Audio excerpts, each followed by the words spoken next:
Alright, what's up, y'all? So it's been forever since I did a video, right? But like I said in the notes, if you guys saw like the post I made, I said that this tech I'm going to show you guys in this video is very simple, is universal, right? But I do feel like as a Lily main, this is something you should really be utilizing, because when you use this tech, it's going to make people not want to DP anymore because of you know what comes after it. So let's just get right to the point, right? Like it's like I said, it's universal. So this is usually what you go for as Lily specifically, though, right? You'll do something like jab, right? DP, you know, stand fierce, maybe forward heavy punch and make sure it hits. You know, let me try that again. You know, stand fierce, forward heavy punch, DP, right? Something like that. And then, you know, voila. There's something simple, right? I mean, if you don't want to spin bar, if you want to spin bar, you'll go for something else, right? And that's usually what everybody does. I see Hibiki do it, you know, I see a lot of other Lilies do it, you know.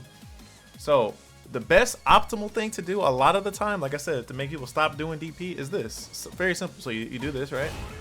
And then you just do drive impact. Then you can do something like back heavy punch, drive impact again, right? And look at that. Now he has like half a bar left. And like I said, I know this is not new. This is not new, right? I know that. But it's very overlooked, and I feel like you guys should definitely be using this, okay? Because there's a lot of layers to this too, right? So this happens, but like depending on like how much meter you're willing to spend depends on how bad the punish could be, right? So for example, like when someone's gonna do a reversal DP, you guys that play Lily know this, right? It's usually after Spire a lot of the times. It's either on obviously when you knock them down, they're getting up, right? They'll DP, or if they block a Spire, a lot of times it will DP, right? So I'm gonna show you guys an example of when they block the Spire, how bad the punish could be, okay? So I'll do Spire, right? And then he's gonna do DP, right? I'm gonna do drive impact, back heavy punch, drive impact. And look at that, he has like 1 bar left now, right? Like a bar and like 5% left, right? But like I said though, it depends on how much meter you're willing to spend. So if I really wanted to spend a lot of meter here, you know, it could be real bad. So I can do something like this, and I get to go straight up into level 3 without even doing the win stock, because it will give him a little bit of meter back, right? And look at that, now he has half a bar, right? Now he has half a bar left. And then to make it even worse, if I was in critical art, we'll just say, you know, critical art is at 30. We don't have to do 10, it's at 30 or 20. You know, to make it even worse, you could just put him straight into burnout, right? So you could do this, something like that. And then now he's gonna be in burnout, because as you know, or maybe you don't know, critical art takes 2 bars away from him instead of the 1.5, right? And now look at that, he's in burnout. And then you're +4, let's see, he panics, you do something like this into drive impact, you know, you load up your stocks, right? Stand fierce, and then you do heavy DP, you got a guess on wake up, and you do something like EX grab. And look at that, now he died. You see? He died off of that, right? You could even wait for the jump, because a lot of times they jump too, and then anti-air him, but I just wanted to show you guys how good that tech is. It's especially good in the corner, you know, once you already knocked them down and they have got pressured a lot. Because man, you can really just make them go into burnout. And I've actually have matches where I've done this. I've been doing it every time now. Like I recently had a tournament in my state and I won. And in grand finals I used this tech a few times against Footwork. You know, he was a Ken player, and it's really good. It's really good. I just kept it simple with, like, you know, DI, back fierce DI, right? But it does so much meter, you know, that they don't want to DP again. And if they do DP again, you shouldn't be scared, because now they're in burnout, you see? So it's like not really like, unless it's going to kill you, you don't really have to be scared of the DP. So the next and last thing I want to show you in this video is actually another thing that's overlooked, and a lot of you guys might not know about this one though. So this is going to be news to you. You're going to be mind blown when you see this, possibly, if you don't know about it. So this will come to when they're blocking, right? I'm actually going to turn off, well, it don't matter if I turn off the shuriken or not.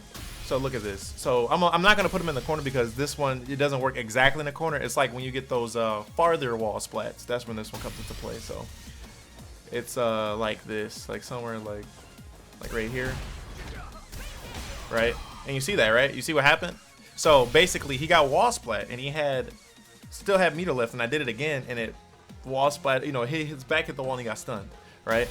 So these are good for like those really like far wall splats, you know, like for the wall splats. And then now you can do something nasty.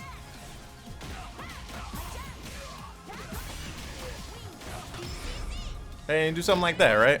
And this is gonna do like 50 something, like 52 maybe. I think, yeah, 52.27 as it says up there in parentheses, or maybe not, but even more. So yeah, that's like a really good tech. You don't even have to put yourself in a burnout. It's like very similar situation, you know, you could just kind of stun them and then voila, right? So those are the two things that I really feel like are overlooked right now. And it's, like I said, universal. Those are just Lily specific things.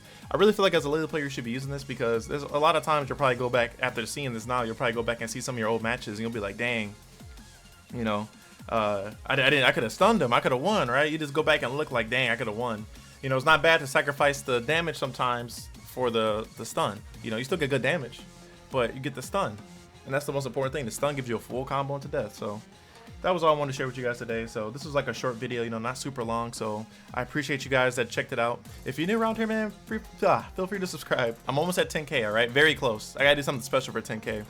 And I know it's been a while since I've done the video, but it's just been kind of hard to like kind of come up with something to make a video on. But this was just something I was just labbing and stuff like that. And I actually have specific notes real quick too before I go that I want to read to you guys about like how to properly punish certain things, because you'll probably go in there trying to punish all the DPs and stuff like that. And I'll let you know right now, it doesn't work on Honda's headbutt. So that's something, right? It doesn't work on Honda's headbutt. But there's so against Ken, Guile, Blanca, Ryu, Cammy, Jamie, Luke, you can do just DI. You can wait for him to come down with the DP and just DI, right? Against DJ, you have to backdash, but you can also drive rush and then do drive impact. Against Rashid, it's kind of he has the hardest one, because if you drive rush and then DI, like you wait till you go behind him and then DI, it seems to be more consistent than just kind of like walking back and doing it. So Rashid's is really hard to do this tech on. Chun-Li, you kind of have to do it fast, like, you know, but you can tell like when they're gonna 10 show kick, so it's not hard.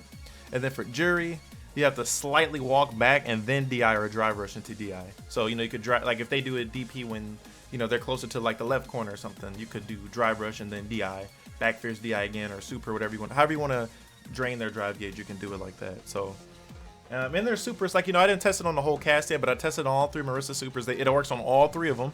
So if they wake up super, any of the supers, and you block it or you parry it, whatever, you can always just drive impact, back fierce drive impact, or level 3, etc. So you guys could actually go around and lab this one, but you know, I'll definitely get back to you on all the ones that I've labbed and who all it works on.